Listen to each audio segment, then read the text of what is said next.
The Founding of Quel'Thalas.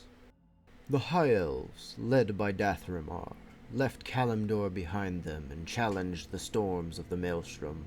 Their fleets wandered the wreckage of the world for many long years, and they discovered mysteries and lost kingdoms along their sojourn.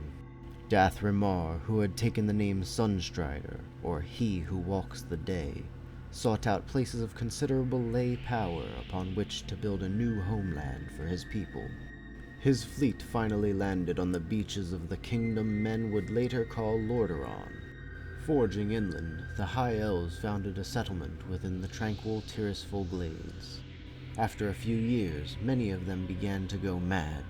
It was theorized that something evil slept beneath that particular part of the world, but the rumors were never proven to be true.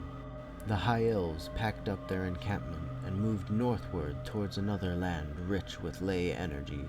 As the High Elves crossed the rugged mountainous lands of Lordaeron, their journey became more perilous. Since they were effectively cut off from the life-giving energies of the Well of Eternity, many of them fell ill from the frigid climate or died from starvation. The most disconcerting change, however, was the fact that they were no longer immortal or immune to the elements. They also shrank somewhat in height, and their skin lost its characteristic violet hue. Despite their hardships, they encountered many wondrous creatures that had never been seen in Kalimdor. They also found tribes of primitive humans who hunted throughout the ancient forest lands. However, the direst threat they encountered were the voracious and cunning forest trolls of Zul-Aman. These moss-skinned trolls could regenerate lost limbs and heal grievous physical injuries, but they proved to be a barbaric, evil race. The Amani Empire stretched across most of northern Lordaeron, and the trolls fought hard to keep unwanted strangers from their borders. The elves developed a deep loathing for the vicious trolls and killed them on sight whenever they were encountered. After many long years, the High Elves finally found a land which was reminiscent of Kalimdor. Deep within the northern forests of the continent, they founded the kingdom of Quel'Thalas and vowed to create a mighty empire which could dwarf their Kaldori cousins. Unfortunately, they soon learned that Quel'Thalas was founded upon an ancient troll city that the trolls still held to be sacred. Almost immediately, the trolls began to attack the elven settlements en masse. The stubborn elves, unwilling to give up their new land, utilized the magics which they had gleaned from the Well of Eternity and kept the savage trolls at bay. Under Dathramar's leadership, they were able to defeat the Amani warbands that outnumbered them 10 to 1.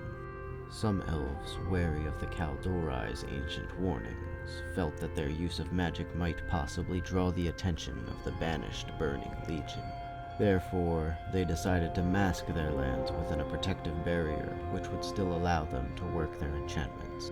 They constructed a series of monolithic runestones at various points around Quel'Thalas which marked the boundaries of the magic barrier. The runestones not only masked the elves' magic from extra-dimensional threats, but also helped to frighten away the superstitious troll warbands as well.